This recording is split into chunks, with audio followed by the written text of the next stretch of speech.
In this video, I'm going to be talking about what are the most profitable things to do with when you buy product, when you buy cards, Pokemon cards, Digimon, Yu-Gi-Oh, all that stuff. Is it good to rip it? Is it good to rip it and grade it? Is it good to just hold the sealed product? Let's jump right in. So, in front of me, I have a couple snapshots from 2025. Let's just talk about Pokemon since it's so universal.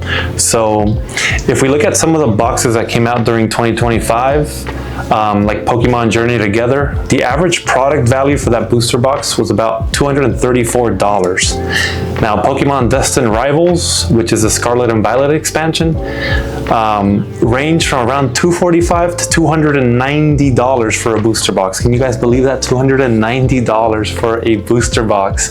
Now that is crazy. So the estimated average price between those two boxes runs around $170 on the cheaper end and around $230 for a booster box. Now raise your hand, give me a thumbs up if you guys spent over $200 on a booster box, because I know I did. So the estimated rough average, yes, it's 230 bucks. So now some contextual numbers here, so people can understand. These things are impacted by market scarcity, high demand, and the reseller activity. Now, we can all be probably grouped into those things, just because I am a reseller, but I like to rip. I love to rip. I know you guys too. But depending on what box you get, there's different prices. So basically, $230 you can expect to pay for an average booster box nowadays that comes out. So keep that number in mind, all right? Now, what value do you get from ripping the box? Because I want to talk about three things. Do you keep it sealed? Do you grade your cards? Or do you just rip them and keep them raw? So those are the three things I want to talk about, because I don't really see another way of making money unless you're like a rip and shipper where you go on Whatnot and, you know, sell overly priced packs. If you are doing that, I'm not very happy with you, but whatever.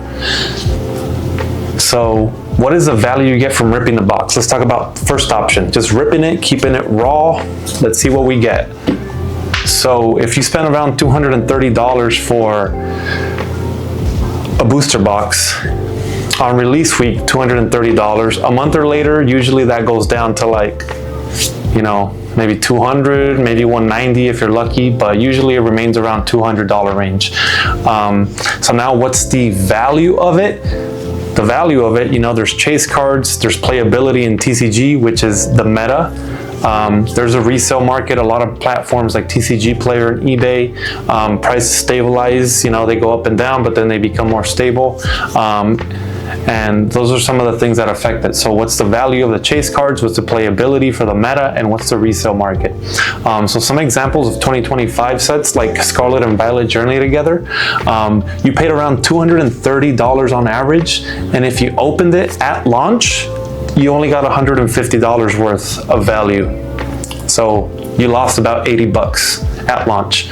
Now, month, 2-3 months later, if you spent $230 on that booster box, I'm sorry to tell you guys, but that is only worth 100 bucks based on the stuff that you ripped open and you have raw. So that kind of sucks. Been there, done that. Now let's look at Destined Rivals, which I know people love that box. It was very hard to get though. So you spend around $240 at the lowest end for a booster box, and the expected open value was around $130 to $170. Once the prices stabilize, you basically got $90 for opening a box that cost you $240. That's for Destined Rivals. That's as of July 2025. So talking about the first option, when you buy some Pokemon, and you decide to rip it open, on release, you get average 60% back value. So 60% back. So really, that's just for the thrill of the chase, for the love of the ripping. So you don't intend to go into it and make profits off that, because you're not going to. You're going to be losing a lot of money.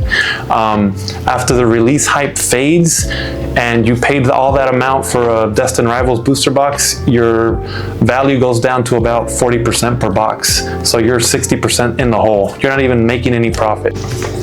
All right, so now let's talk about option number 2. Ripping open a Destined Rivals box, ripping open a Journeys Together box. You paid around $230 on average for it. You ripped it all and your value is 60% gone. You only got 40% of the value. So what do you do with it? Maybe you pulled some good stuff. So let's look at that 40% of the value. Do we send it to get graded, and is it worth it? Let's dive in. So in front of me, I have some numbers regarding PSA grading. So for those of you who don't know, PSA grades your cards and you can go from 1 to 10. Mostly when you get a raw card from a new box, hopefully you get a 9. You want that 10. Sometimes you get 8s and 7s, you know, if there's dings or dents or whatever. But right now, PSA grading fees are between 15 to 20 bucks if you have a membership and you send more than 20 cards. So let's say $15 to $20 per card. Your regular tier runs over. So step 2, the value side.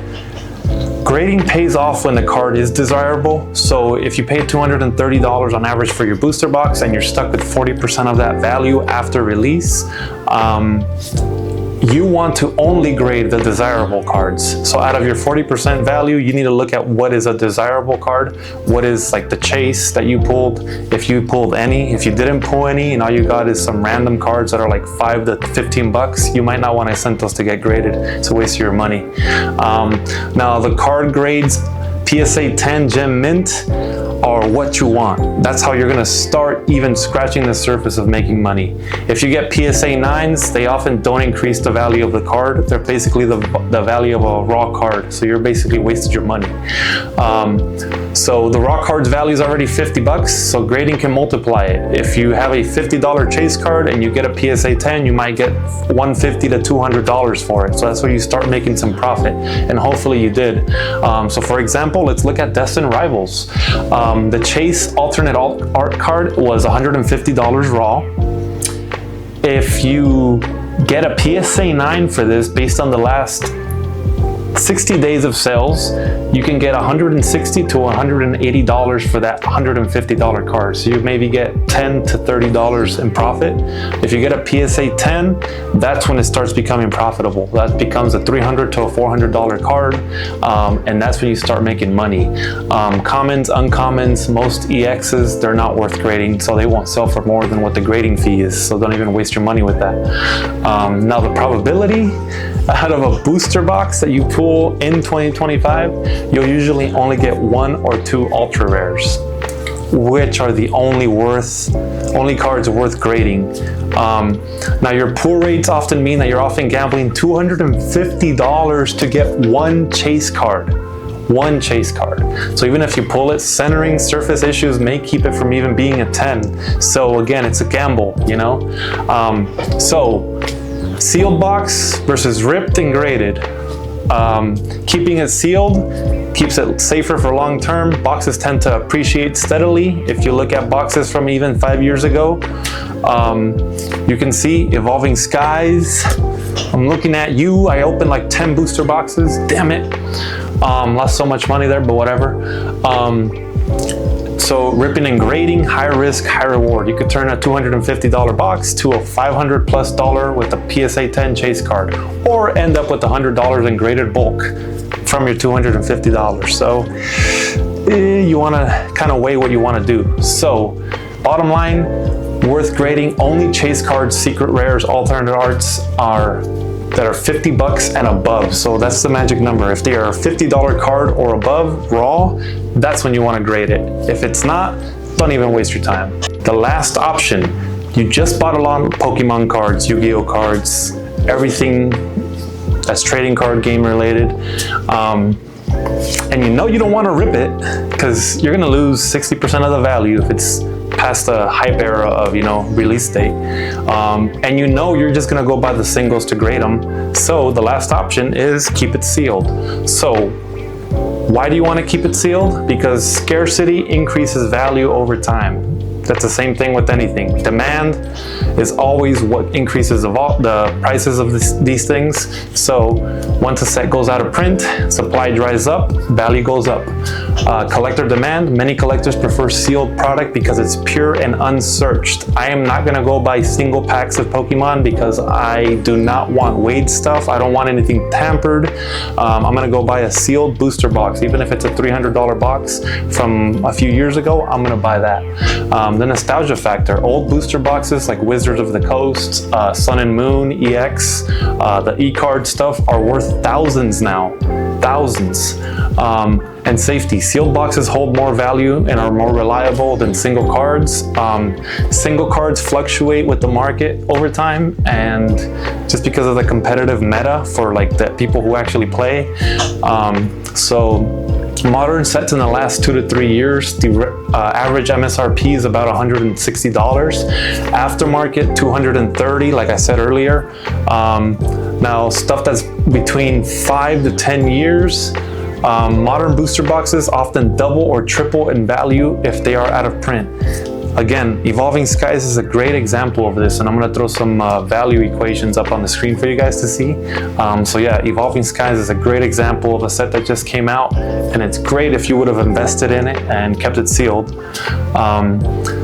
So long-term vintage sealed boxes like Base Set, Neo, and EX are worth tens of thousands of dollars now. So again, really option number 3, if you're looking at making profits, it's just like everything else with stocks, houses, not cars. Buy it and hold it. Buy it and hold it. That's the value. That's where it comes from. If you're like these ripping shippers and everybody else who's, you know, trying to make a quick buck, you're gonna end up losing 60% of your money. So unless you can flip the money, come up with little schemes to make some profits out of it, you don't really want to do that though. So Sword and Shield Evolving Skies came out for $140, 2021. Now it's about $800 to $1,200 on average. XY Evolutions came out 2016 for $110, and now it's $1,200 sealed. Base Set in 1999, I was 5 years old, $144 a booster box, and I remember I was so happy that my brother took me to go buy one pack of a first edition from a barber shop. Shout out to that barber, gave me a discount after, you know, I got a haircut, so thanks, man. But yeah, $144 for Base Set. Now it's $20,000 for a booster box. So really, going over the top 3 options, when you have Pokemon, when you have Yu-Gi-Oh, when you have any type of TCG, do you rip it? Do you rip it and grade it? Or do you keep it sealed? Just like I just showed you guys, I think the best option, bottom line, is if you want to have fun, rip it open. If you want to profit or collect and let your investments grow, you want to keep it sealed. If you want fast turnaround, buy singles, grade them, and then make your profits off those. So yes, I'm here signing off that we should not be ripping Pokemon boxes. We need to keep them sealed. But do your thing, live your life, and enjoy what you're doing.